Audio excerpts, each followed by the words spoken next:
Hey, thanks for joining me. So, I found this comic shop that's about 45 minutes away called, well, it's the Nerd Store. It's this big store in this mall that I kind of like to drive my happy ass to every other week because they have a billion comics everywhere and a whole slew of back issues that are way fucking overpriced. These should be quarter books and 50-cent books, but they've got them all priced for $5 or $6. It's ridiculous. But they do have a massive wall of new releases. And it's just kind of nice to be able to go into this place and just look and see what's kind of coming out that's new and what may get my attention. And so it wasn't necessarily the cover to this book, which I actually do think is fine. It looks good.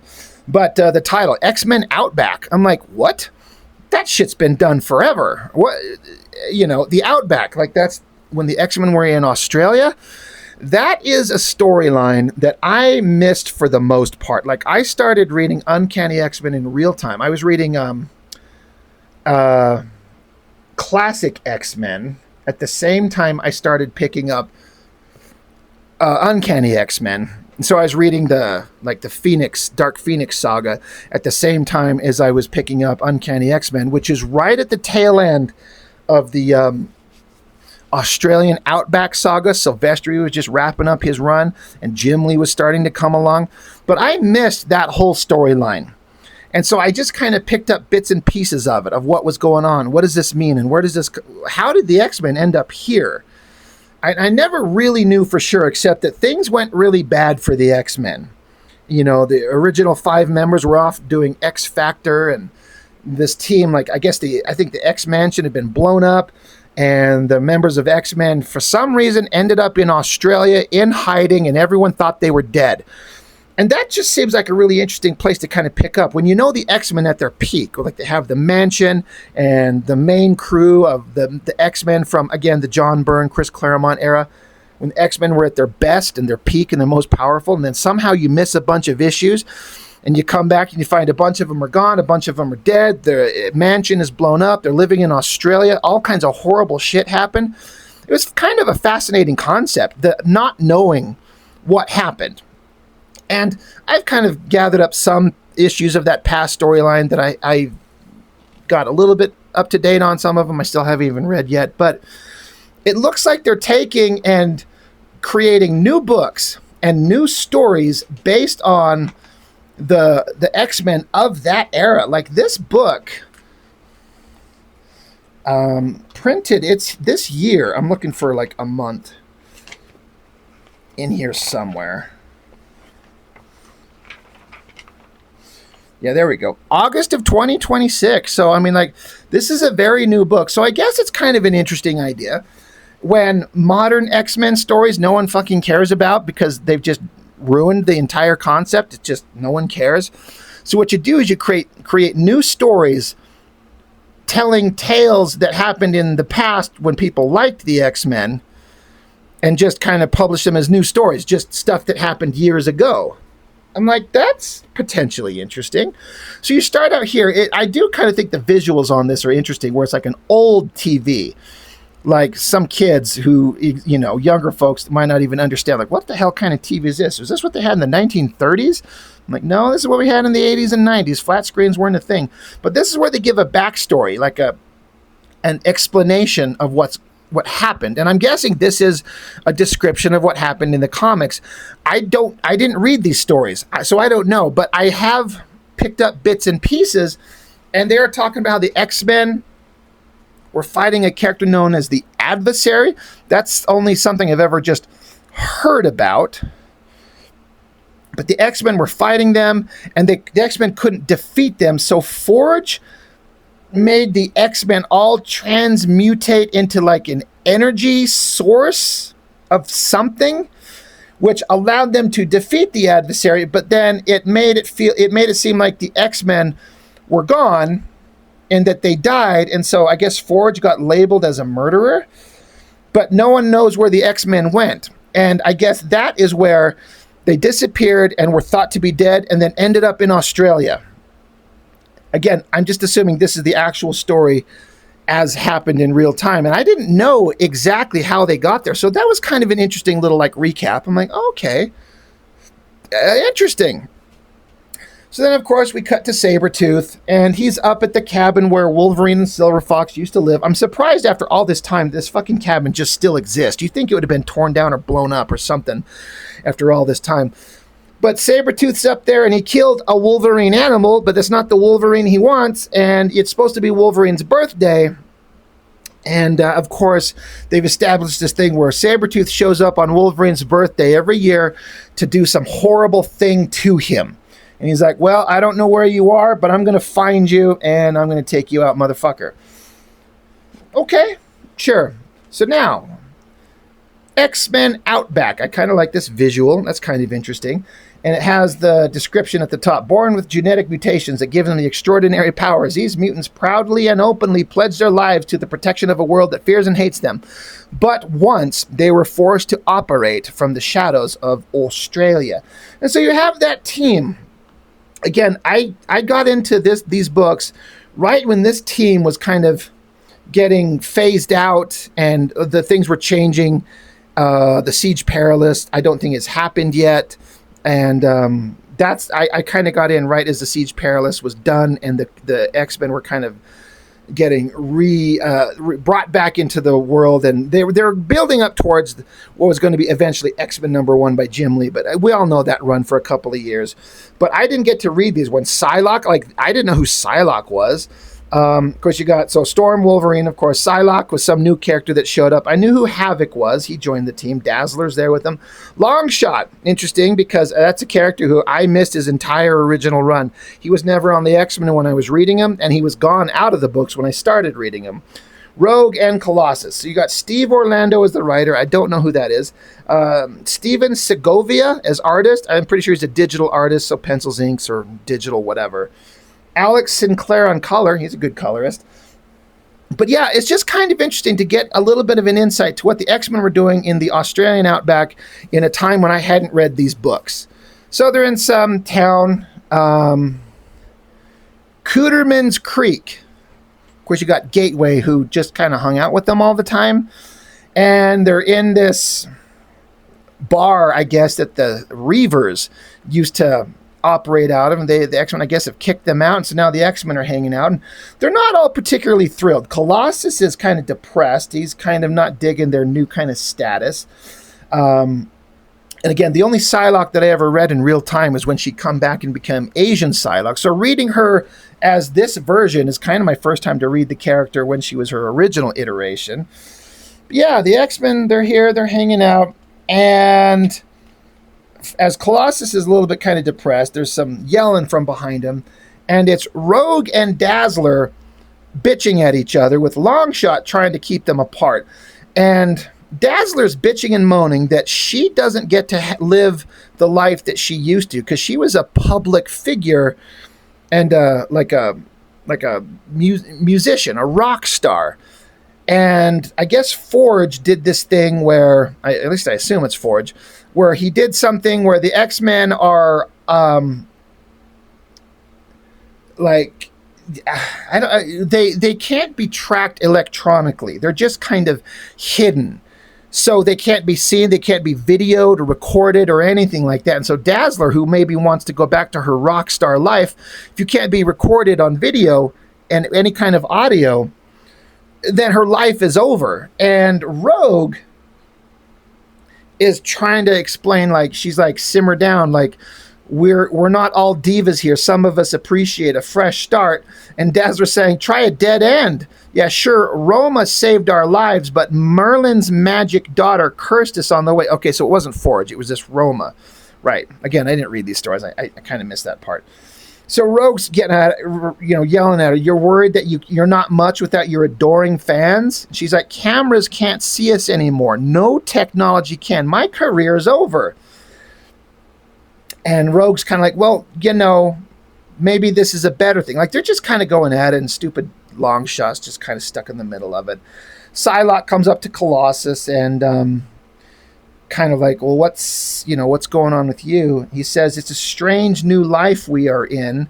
It's a life, yeah, but it's kind of an unlife as well. Cut off from the world we knew, who remains of who we were and who we are. Cut to Storm. I think this is a great shot of Storm. the artist makes her look beautiful. Like Storm, I mean, I appreciated Mohawk Storm and all that stuff, but I like Storm with her big, long, like elaborate hair. It looks great. But of course, you know, these are kind of the old timers on the team as far as the group that's still here. Wolverine and Storm, they kind of catch up. And they're just kind of talking about where they're at and what they're doing and how is this new existence of theirs, what are they going to do and what is their role in the universe, you know, as X-Men going to be. And Storm's kind of doubting, like, she's been placed in charge. She leads the X-Men. And she's saying here, all these horrible things happen to us. Like, our people believe us dead. She says, perhaps I've been gone too long. I failed. I fear. Basically, she's like, she failed the team. And she says maybe a fiercer leader might have served us better. I think she's trying to imply that maybe Wolverine should have been in charge because the choices she made, maybe it requires a stronger, more aggressive hand.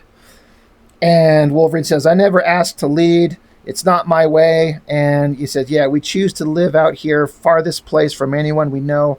So now we got nothing but each other. Times like that don't call for an animal. They call for hope. The others can look to me for that, but I ain't built to sell it. A symbol is, though, a goddess, you might say. Luckily, we mutants got one of our own, referring to the goddess Storm. Like, you're a symbol. You're the leader that we need that's inspiring. And she kind of smiles, and she's like, maybe. Okay, so Storm and Wolverine go back to this bar place that they're hanging out, and then the fight between Dazzler and Rogue is just getting out of control. They're getting a little bit more aggressive, still having the same argument, and Wolverine and Storm walk in there, and they're like, Havoc, what the hell are we missing here? He's like, city versus country, same as always. The lucky one's caught in the middle. Maddie is off searching for a cure for melodrama. You two bring some popcorn. So yeah, also Madeline Pryor is part of this group. She was, they showed her. I was actually surprised because the only time we see her is like right there, but she doesn't talk or interact in any of these scenes. And then they say she's just off and gone. But so Havoc's just kind of sitting there watching like, Jesus, these people. And Storm gets kind of sick of it. So she, does a little bolt of lightning to shock them and get them all to stop. She's like, God damn it, guys, knock off this nonsense. This is stupid. I do like this shot of Havoc being like freaked out, kind of like the look on his face is kind of like, holy shit, that's crazy. Dazzler is having a fit again. She's like, I did fine on my own for years, Storm. This isn't about living in a dump. I'm not me if I'm hiding. I need to be out there. And Rogue's like, I say let her go. We shouldn't have to carry Dazzler's bags. Ain't that right, Logan? And he's like, Wolverine's like, don't get me involved in the middle of this shit because, by the way, I can smell it. He might have missed my birthday by a few days, but there's a piece of garbage coming that never forgets my birthday. And, of course, that's Sabretooth showing up. Here he is. Of course, there's a bunch of text explaining stuff of, like, he was one of the Marauders, and he did this, and he did that. I don't know if these animalistic things are a normal part of Sabretooth's, like, something that he does as a character, these animal creature things. Is this something that Sabretooth had in this era? It's not familiar to me at all. But he shows up with these like ravenous animals, and he's like, oh, hell, look at that. I tracked you down. I found you, and I brought my little animal friends. And so he sicks the monsters on the X-Men. He's like, go get him. Go eat him. Go get him, fellas. And, of course, Wolverine from behind, the team shows up. There's the X-Men. So there's the crew as they were at the time. Colossus, it's funny, he's just wearing his little underwear thing. Storm's not in a costume yet. I don't know if this is an outfit that she was wearing previous as far as like a costume that she was wearing, like kind of like hanging on to the punk rock Mohawk Storm, maybe. I'm not sure. And then at some point, Rogue, she got this outfit on, the black and green outfit, which I always thought kind of looked good. But honestly, I think that Jim Lee's kind of costume that he put her in X-Men #1 with the jacket kind of works better. Never thought Psylocke's outfit looked that great. Wolverine always looks good in the brown and tan. Havoc's costume is awesome. Dazzler's fun. But there's the crew. There's the X-Men as they were in this era. So, again, I have to imagine as a reader, if you've been reading X-Men and you went through this era, this book might be kind of fun because you're getting to see this team have adventures in that era again. Like I said, I missed it, so I don't know. But so it's kind of fun. Like, I'm kind of enjoying the book so far. Havoc starts blasting at these monsters. He doesn't get very far. Eventually, he's like, these monsters kind of absorb this, the damage we're throwing at them. So, the crew's doing the best they can. Cyclops, Colossus and Storm back to back. And Wolverine is tackling Sabretooth, of course. And this book gets kind of violent, which I appreciate. A lot of the books at the time had to be made for kids. So the violence was toned down a lot. You kind of got the idea. But when they actually show the violence, like Wolverine's stabbing him in the guts. And there's blood. And of course, Sabretooth's loving it. Sabretooth literally bites down on the top of Wolverine's head and takes a chunk out of his mask and presumably his head, his scalp, his skin, hair, everything, because there's blood as he rips it off and sends it flying. Back with the other X-Men, they're trying to take on these animal things, and it's not going very well. Colossus is telling Havoc, just vaporize these things with your powers. And Havoc's like, dude, I'm not going to shoot and hit you too. Like, get one in the clear, and then I'll vaporize it. Wolverine's over here still taking on Sabretooth. They just dive at each other, slashing at each other. Storm is starting to notice that Wolverine's getting lost in his berserker fury, and that it might be a problem. I did appreciate this scene. I kind of missed it the first time I flipped through this book. And then when I come back and read it proper, Wolverine, because he ducks down low and he swipes in backwards with his claws and he cuts Sabretooth's lower leg off. Like below the knee at kind of like mid-calf all the way down. Literally cuts Sabretooth's leg off. Now, that's some shit that should happen in these comics way more often. If we're being honest, with the kind of character that Wolverine is, the violence that he would do with blade weapons, they wouldn't just slash at each other and have blood. They would cut each other to pieces. And you don't see that happen very much. So credit to the writer for throwing that in there. Sabretooth drops to the ground, but he's loving it. So just even on the ground, he just goes after Wolverine, starts ripping him apart again. And Wolverine's berserker rage just starts kind of getting the better of him. I do like that Sabretooth's still sitting on the ground with his severed leg just bleeding off into the ground. The X-Men still fighting the animal things. They're like, is this normal for Wolverine? This seems a little weird. And they're like, Psylocke, she's like, his mind is kind of losing it. This is going to be tough. We're going to have to, work together to rein them in. They're also noticing these goddamn animal things don't go down. Like, Havoc's blasting at him. He's like, these freaks should be ash, but they're making a meal of our blasts. So Storm kind of decides that I guess she's had enough of just kind of playing it safe. So she flies in the air, and even Dazzler's like, she's running. And Colossus is like, no, my friends, I don't think she's running. And then we see the big animal roaring teeth, and then Storm comes crashing down with looks like a lightning punch, I guess. Just blasting the ground with lightning, blowing everything out of the way, just playing the role of goddess and showing the full power that her mutant abilities give her. Storm's a great character. I like her a lot.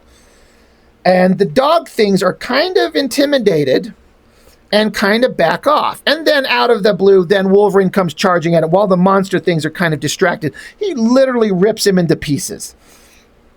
Sabretooth is getting back onto his one foot and his one bloody stump, and he kind of starts trying to threaten Storm, and she's not particularly scared because she's surrounded by all the other X-Men. Sabretooth trying to be like, Wolverine's just using you as fodder to throw against me, and he's a lost cause. He's a ravenous animal. And they're like, no, Wolverine's one of us, and we're not afraid of you. You fucking suck. And so Sabretooth does notice that a silent hand is reaching behind him. He's like, you think that you're going to sneak up on me and you think you're going to keep that hand? And it is Dazzler. And she's got her powers fully charged up. And whatever she does, her powers, her energy, I've never been very clear on her powers. Sound, trends, mutates into light lasers kind of a thing, something like that, and basically vaporizes the skin off his body. Like, that's a violent attack. Now, they know that this isn't going to kill Sabretooth, so it's kind of understandable that they would do something violent like this, but you never saw stuff like this in X-Men comics, really, where they get that violent and the body horror is that intense. They just never did that shit because comics used to be made for kids, but kids don't read this shit anymore. It's all us grown-ass adults who used to be kids reading this, and this is a more realistic portrayal. Vaporizing him down to his skin. They're like, damn, that's pretty awesome. But they took him out. He's on the ground. Wolverine's over there. Again, he's kind of getting lost in his rage. And they're like, okay, what are we going to do? So Storm approaches him and just kind of gives a big, long speech, talking him down. Like, she's like, you know who I am. You know you're not going to attack me. Just take a breath. Chill your ass out, Logan. And he does. He retracts his claws, and he just kind of comes back to his senses. He says, good to see you, Aurora. Couldn't think of anyone better to bring me home. Face it, Storm, you got a talent for the wounded. That's why it's your time. That's why we need you at the head of the table. So he's like reinforcing to Storm why you do need to be the leader. Like, Cyclops ain't with us anymore. Maybe it could have been Wolverine, and he could have done good. But Wolverine's kind of built for different things. And he's like, you're the reason. You're the one. You should be the leader, and you just demonstrated to us why you should be. So everyone's like, all right, well, this has been a crazy adventure. And so Psylocke comes along, and she's like, you know, Sabretooth is one of the Marauders, and if we kill him, his death could bring the rest of the Marauders after them looking for him. So she's like, we have to get rid of him. He's not dead. We're not going to kill him, but he can't know where we are. So she gets into his mind with her psychic powers. This is before she had her psychic knife, the focused totality of her telepathic powers. She just had the little butterfly effect. She gets down and wipes his mind of all memory of this incident, which is, I guess, how and why this has never been heard of before. It's like, it's fine. I don't care. It makes sense. She wipes his mind so he will heal, and they can have Gateway drop him off somewhere, and he'll heal. He'll be alive, which is dumb. They should just kill Sabretooth. Like, be real. Wolverine should just walk up and cut Sabretooth's head off. End this murderous threat. But that's not how X-Men comics work. But they're like, this will protect us. He won't remember. He'll heal. He'll be away. And she says, if Sabretooth does manage to darken our door again, he will pay a much higher price than his memory. They should just fucking end him right there. But we're X-Men. We're superheroes. We don't kill. Back with Storm. She's standing up on this rocky ledge, and her and Wolverine get together. Again, I like Wolverine and Storm. Like, the original 5 X-Men, you know, Cyclops, Jean Grey, Angel, Iceman, Beast, they're like a tight crew. And they should always be together, and they're just like family, and they've got a history that no one else can touch. But in the same vein, I see Storm, Wolverine, Colossus, and Nightcrawler as a tight-knit group. Like, if I could write an X-Men comic, those are the ones I'd want to have in it. You know, I'd love to have all the others, but I kind of like that tight group. And I do like the tight friendship relationship between Wolverine and Storm. So, again, long speeches about what they're going to do, and, you know, they're talking here about what is it going to be like to live here. Wolverine says, this is going to be hard. Dazzler misses the glitz. Maddie wants to belong. Havoc's mourning past kills. Psylocke feels like a liability. Colossus ain't sure about rebirth. I'm not sure what that's supposed to reference to. Colossus ain't sure about rebirth. Longshot thinks he's hiding. Rogue's wrestling with thoughts that ain't hers. So there's a lot of backstory to which I guess they're kind of referring to that I don't really understand or know about. But again, they've got a lot of struggles, and each character's got a lot of hardships they're going to have to deal with. But again, you know, let's see. Storm saying we could defend with our opportunity here with this newfound anonymity. It doesn't need to cage us. It could actually help us. With us being hidden from the world, we could defend our kind like never before, as rumor, as myth. And Wolverine's like, well, what'd I tell you? If you're building a myth, one thing tends to come in handy. And Storm says, I see. Very well, Logan. If it is a goddess you seek, her eyes charge up, and she jumps into the air, and it says, "It is a goddess you shall have." And I this is a version of a costume that I've seen, but I don't ever remember where it showed up originally. And so, again, I'm not sure. Some of you could tell me. Like, she's in this outfit that looks kind of like a remnants of her Mohawk punk days. The belts and the leather and the jacket. Is this indicating that this is kind of like the first appearance of this specific costume? It seems like it's kind of the same costume that they kept when Jim Lee took over the X-Men. And they put her in an outfit that looked like this, except it was white, which I do not like. I think Storm looks best in black leather. I like this outfit. It looks good. But so I don't know. Is this the sort of like indicating the first appearance of this costume? Is that correct? Somebody fill me in. But I like it. And she's like, I'm going to be a goddess, and the X-Men are going to kind of tackle the mutant problem in a whole new way. And that's it. And then on to issue 2. So, again, with me not knowing a lot about this era, just bits and pieces gathered through the years and what they've talked about, it's kind of interesting. I do kind of like the idea of going back into stories that we've already been told, but getting into some other shit that happened at the same time that you didn't know about. You know, you are constrained with your narrative because the outcome is set. You can't have any crazy changes because it's a past story you're farting around with, but there's some opportunity there. So, I don't know. I found it interesting. So, I don't know. Anybody who's read those comics and those stories, what does this kind of feel like to you? Do you like it? Do you dislike it? I don't know. It was kind of fun to me. Pretty good art, interesting characterization, and a version of the X-Men I actually give a shit about. So that's all I've got for now. Thank you for joining me. Really appreciate it as always. I'll see you next time.